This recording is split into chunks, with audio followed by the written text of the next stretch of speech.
mapansin sa iyong mga kapaligiran.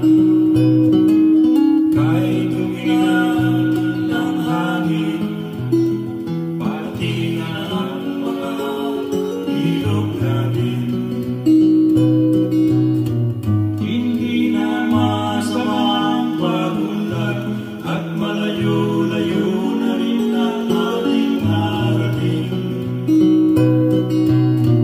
Ngunit masdan mo ang tubig sa dagat, dati kulay asul, ngayon'y naging itim. Ang mga tuwing ating ikinalat sa hangin, sa langit huwag na natin paabutin.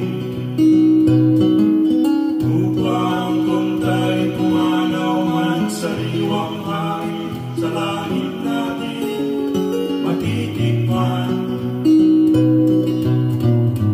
Mayroon lang akong inihiling, sa aking pagpanaw sana ay tagulan.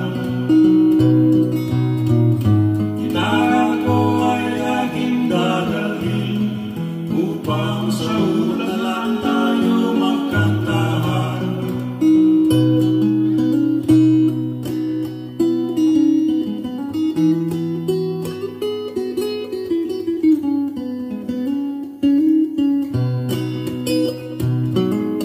Ang mga batang ngayon lang isinilang may